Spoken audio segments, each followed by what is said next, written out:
നമസ്കാരം. വിവാഹ വാഗ്ദാനം നൽകി ലൈംഗിക ബന്ധത്തിൽ ഏർപ്പെട്ട ശേഷം അത് ലംഘിക്കുന്നത് ബലാത്സംഗമായി കണക്കാക്കുമോ? ഈ വിഷയത്തിൽ സുപ്രീം കോടതിയുടെ നിരീക്ഷണം എന്തായിരുന്നുവെന്ന് നോക്കാം. ഒരു വ്യക്തിക്കെതിരെയുള്ള ക്രിമിനൽ നടപടികൾ റദ്ദാക്കാനുള്ള അപേക്ഷ മദ്രാസ് ഹൈക്കോടതി തള്ളിയതിനെ തുടർന്നാണ് കേസ് സുപ്രീം കോടതിയിൽ എത്തുന്നത്. പരാതിക്കാരിയായ യുവതി പ്രതി വിവാഹ വാഗ്ദാനം നൽകി 3 തവണ ലൈംഗിക ബന്ധത്തിൽ ഏർപ്പെട്ടെന്നും പിന്നീട് വാഗ്ദാനം പാലിക്കാൻ വിസമ്മതിച്ചെന്നും ആരോപിച്ചു. ആദ്യ സംഭവം നടന്നത് 2021 ഏപ്രിൽ 17-നാണ്.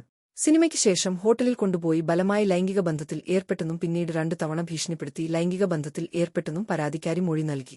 പ്രതി വാദിച്ചത് ബന്ധം പരസ്പര സമ്മതത്തോടെയുള്ളതായിരുന്നുവെന്നും വിവാഹ വാഗ്ദാനം നൽകിയത് ലൈംഗിക ബന്ധത്തിന് ശേഷമാണെന്നും ആയിരുന്നു. പൃഥ്വിരാജ് വേർ സ്റ്റേറ്റ് എന്ന സുപ്രീം കോടതി വിധി അദ്ദേഹം ഇതിനായി ഉദ്ധരിച്ചു. എന്നാൽ പരാതിക്കാരിയുടെ വാദം വിവാഹ വാഗ്ദാനം നൽകി ബലമായി ലൈംഗിക ബന്ധത്തിൽ ഏർപ്പെട്ടെന്നും അത് വഞ്ചനയാണെന്നും ആയിരുന്നു. ഹൈക്കോടതി ഈ വിഷയം വിചാരണ ആവശ്യമുള്ളതാണെന്ന് ചൂണ്ടിക്കാട്ടി പ്രതിയുടെ അപേക്ഷ തള്ളി.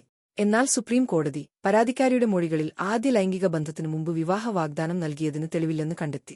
കൂടാതെ തുടർച്ചയായി ഹോട്ടലിൽ പോയത് ബലപ്രയോഗം എന്ന വാദത്തെ ദുർബലപ്പെടുത്തുന്നുവെന്നും കോടതി നിരീക്ഷിച്ചു. പൃഥ്വിരാജ് കേസിലെ വിധി ഉദ്ധരിച്ച് ആദ്യ വാഗ്ദാനമില്ലാത്ത പരസ്പര സമ്മതത്തോടെയുള്ള ബന്ധം ബലാത്സംഗമായി കണക്കാക്കാനാവില്ലെന്ന് സുപ്രീം കോടതി വ്യക്തമാക്കി. അതിനാൽ ക്രിമിനൽ നടപടികൾ റദ്ദാക്കി. ഇന്ത്യൻ ശിക്ഷാ നിയമത്തിലെ 376 വകുപ്പ് ബലാത്സംഗത്തെക്കുറിച്ചും 90 വകുപ്പ് തെറ്റായ ധാരണയിൽ നൽകുന്ന സമ്മതത്തെക്കുറിച്ചും പറയുന്നു.